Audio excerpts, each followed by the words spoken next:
What's going on, YouTube? Lasagna here, back with another episode of Road to 2000. We're on episode 12, I believe. And, we've gotten a few wins in a row. So we are starting at 1568. And it's Friday. I'm feeling lucky here. So let's enter the 10-minute queue. And I'm guessing it's not Friday for you guys. These videos usually come out usually record a little bit in advance. So I think this one will be on a Tuesday. And I think I'm going to try to stick to the twice a week kind of goal or schedule, if you want to call it that. I just don't want to burn myself out too much. And I feel like, I do see a lot of the other YouTubers going for more of like a play chess every day until I hit the goal. But I don't know. I don't think that's quite for me. I would totally burn out if I tried to do that. So this might look really confusing to you guys, everything that's happening in the opening, and I'll explain a little bit of this line after the game, but essentially we have the two bishops here, and it's otherwise even material. And white also has this kind of problem pawn here, like if he ever pushes, we take it, and we have really good control over the center push here, or both of them actually. Question is, what do I do now? So I could go e5. It kind of makes sense to me just to clamp on this a little bit more, but I don't know. Maybe I focus on trying to get my other bishop developed. Kingside castle also looks fine.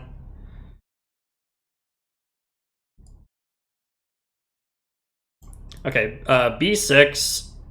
If he goes d6 right away, though, or sorry, d3, then it just loses a pawn. So yeah, I think we're okay to start with b6 here and try to occupy this long diagonal, which I find it's usually a good idea to put the bishop on a long diagonal, especially when your opponent is missing that color bishop, so he doesn't have a light squared bishop to contest mine on this long diagonal.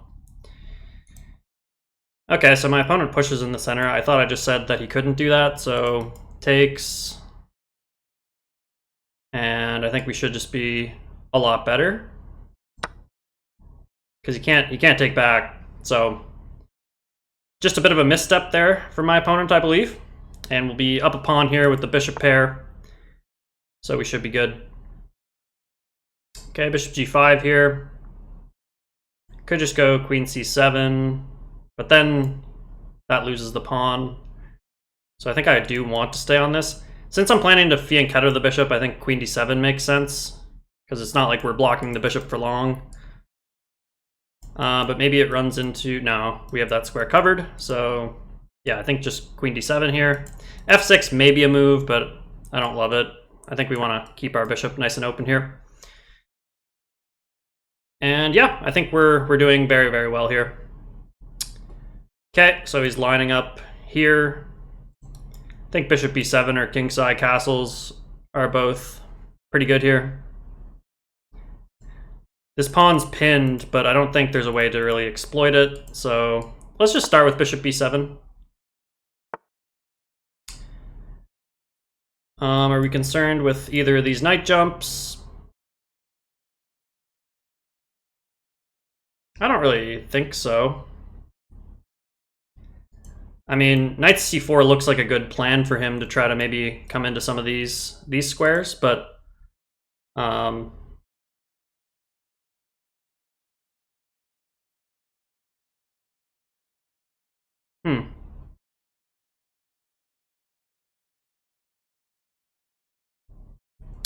think I'm just gonna castle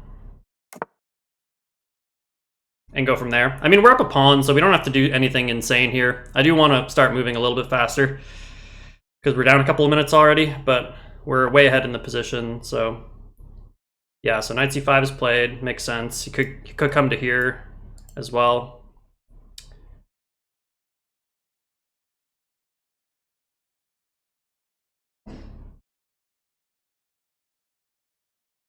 I mean, f6 now kind of makes sense, just to take away this square. Does weaken this pawn a little bit. and closes our bishop.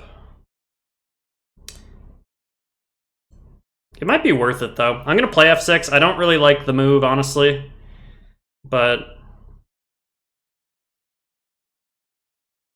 I don't know. It's a quick move that I can play, and it feels like it restricts a lot of his pieces. So I think it should be, like, okay. Okay, I think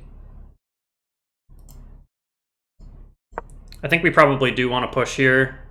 Maybe to support this pawn and kick the knight eventually. And yeah, maybe bringing the rooks to the center is the next step. Maybe king h8 is probably another good move to throw in just to get off of the g file. That is missing a g pawn here. So, but I still think we're doing very, very well. Okay, so he's probably trying to stack. Now I could go like f5, e4.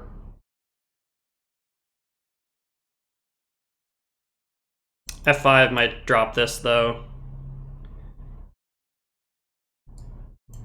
What if we go b5? Just kick the knight.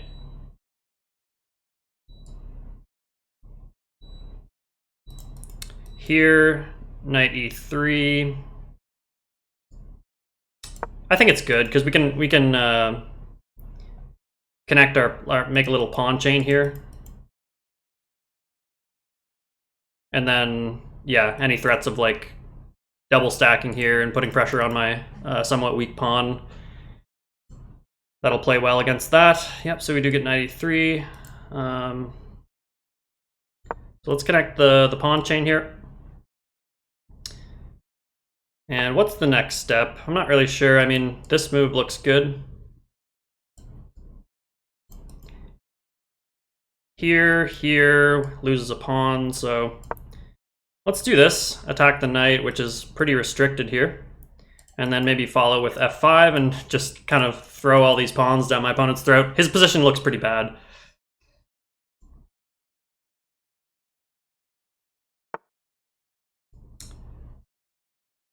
F5, maybe he wants like g4, but that seems just a little bit desperate.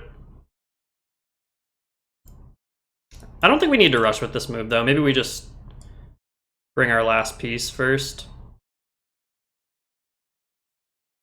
But maybe if he plays g4 there, then we probably can't play this move. So I think I am going to start with this. Yeah, but I might even just be able to go here. No, but that gives up this square.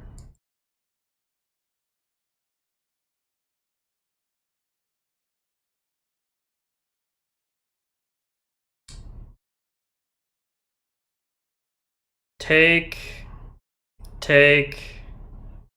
95, take. Is that transformation good for us? I don't know.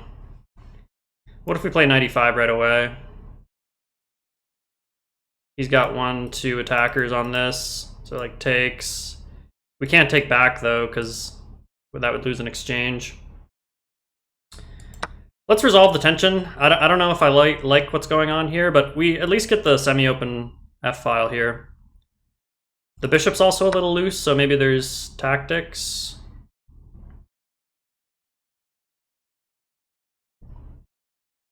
Yeah, like if this knight wasn't here, then I could... No, I couldn't because this one defends it.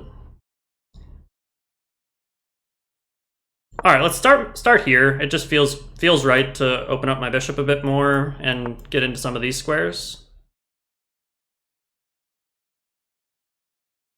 So takes.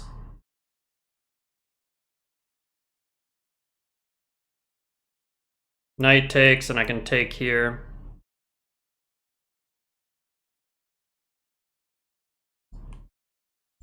Takes. Does he have a desperate... He does have this check. Yeah, maybe that's a problem.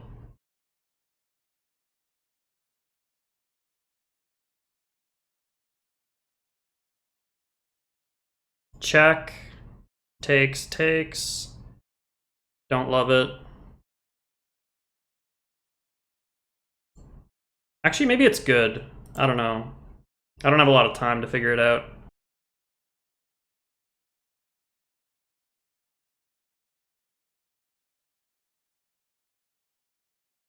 I'm just going to move the king. Just get out of this check.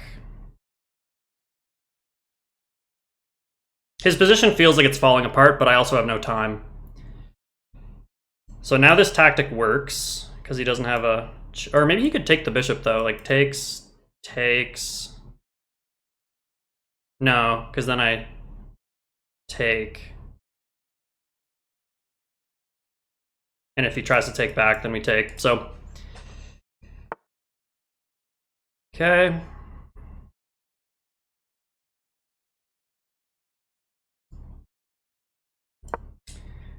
I don't really like this. Like, he can take.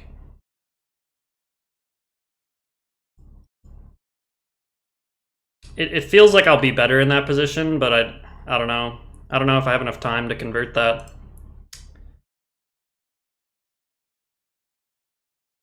He can't ever really move this knight because of all the forks.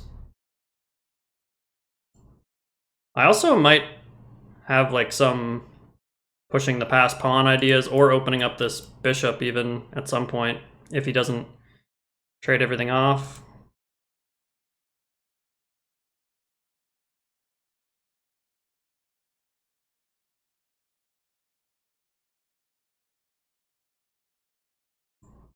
Next move is probably going to be Rip G8 if he doesn't take.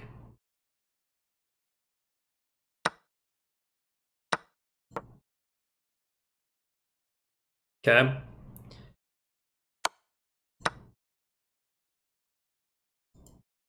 Definitely still have an advantage here, but like I said, it's not an easy position to play with no time.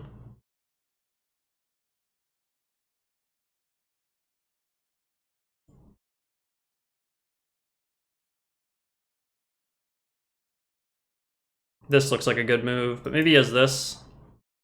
But then I take with the pin.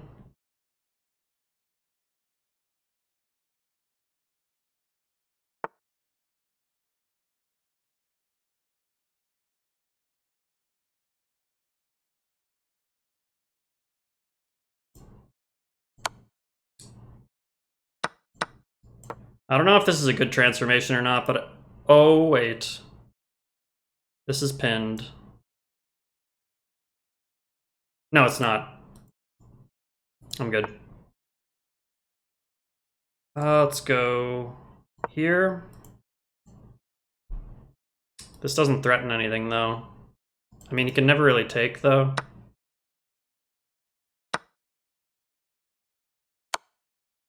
Oh, no. Oh, wait, I have this, though. And we have opposite colored bishops. Yeah, this looks strawish. I mean, but I have this passed pawn, and his bishop's shut out, so, like, he can't really take, because then I go here.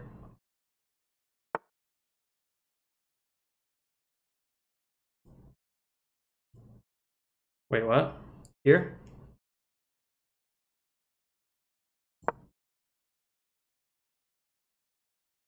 He can't go here, can't go here. Did he just lose the game?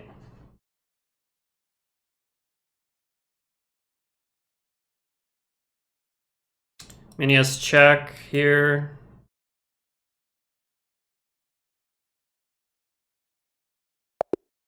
And he resigns the game.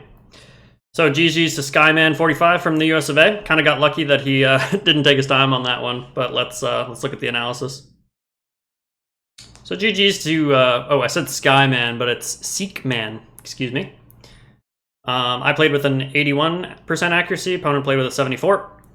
Looks like I had a pretty stable advantage the whole time, but it did get a little dicey towards the end there. But interesting game, for sure. And by the way, if you're liking the video, make sure to like and subscribe, please. That would be very helpful. And yeah, so this is the Sicilian. We've had this before where they play bishop c4. And this is kind of a second grade response to the Sicilian because, you know, Black can kind of build this little mini pawn chain here to counteract the bishop. So it's best for white to just kind of avoid bishop c4 this early, because there's other moves that are a little bit more challenging. But it's playable. And yeah, when they push in the center like this, I like to counter strike. Let me turn off the engine moves there. There we go. I like to counter strike in the center immediately. And although my knight's hanging, so is the bishop. So after takes, this is the position that we had after the opening. And you'll notice that we just have great control over the center here with the two pawns. Although they're doubled, they're doing a good job preventing white from freeing up his pieces. So yeah, we just have a bit of an advantage. Also, the long-term prospects of the two bishops, I think, is better than his minor pieces. So we go b6. I guess that's inaccurate. Engine wants b5 for some... Oh yeah, that kind of makes sense, just solidifying our weak pawn here. But I played b6 with kind of the same idea, trying to fianchetto here. My opponent goes here, which doesn't make any sense because we had protection on this square. Goes bishop g5, queen d7. Not worried about blocking my bishop because I wanted to put it this way. Rook e1, bishop b7. Knight b to d2, and we castle here. And although we're missing the g-pawn, you know, it's not like black can easily put like a rook or something on this file very quickly to exploit it. So we can always just play king h8, and our king's relatively safe. He goes knight c4, which is good. Just trying to access some of these kind of weaker squares in my position. We go f6, and this was a hard move for me to play because, you know, my dark squared bishop is one of my biggest assets, so shoving a pawn in its face didn't feel right. But I also just noticed that there's a lot of benefits to this move. Like, it takes away some nice squares from this knight. It also cuts off the scope of this bishop. So, and yeah, both of these knights were kind of eyeing this juicy central square, so taking that away was important. And we just push in the center. Again, just kind of trying to clamp down on my opponent a little bit here. And we go b5, just noticing that the knight's got nowhere good to go, really. I mean, e3 is a decent square, I guess, but now we can, like, make this mini pawn chain, which I guess is inaccurate. It says e4 is better. Just the other way, I guess. But we did that in the game anyway, so don't think there's a huge difference here. White goes h3, we go e4, knight h2. And despite material being relatively balanced, I mean, I guess we are up a center pawn. The position is just minus 3.5 here just because of our huge center here, the active bishops. Yeah, this is just crushing for black. So we go f5 here, g4. I thought this was a good practical try, trying to activate the knights, maybe go for a kingside attack. But we take the pawn and go knight e5, just centralizing the knight. He goes knight f5. Again, another solid move here. Kind of asking me the question, you know, am I going to let him take my nice bishop here, or what do I want to do? And we took a bit of time in this position and played king h8 because I really wanted to play this move, but I saw that it... okay, this is the best move. I thought this didn't work due to... Wait, why did I think this didn't work? I thought there was check, but that doesn't make any sense because I just I could just take it, right? Or oh no, I can't take it because of the bishop defends. But so why is this good then if I can't take here? Takes. Oh, the knight's still hanging. So yeah, I don't know. Something went wrong in my calculation here. So this tactic actually did work with the... because after the knight moves, this knight is undefended, and we can pick it off with check, also hitting this the bishop here. So a bit of a miscalculation there. But I just go king h8 to sidestep the check. He goes queen g5, I go rook e8. Again, I was a little bit worried about the check, and I wanted this knight to be defended as well, because... yeah, if I do nothing in this position, then he has takes. Well, I guess my queen defends the knight. Anyways, it just felt like getting my last piece in the game there was a good choice anyways. Engine says it's a bit inaccurate. Ooh, it says there's rook takes f5. Sacking the rook. G takes f5. Rook g8. And I guess this knight was just a bit of a monster, so it's worth it to sack the rook with pressure on the g file, and I guess I'm completely winning here. So that would have been nice. But we just play kind of normally here. White liquidates, and we should just be winning this position. We go rook f8 here, and yeah, that allows him to take. Check here. I thought I lost the bishop here, but I had this move to block.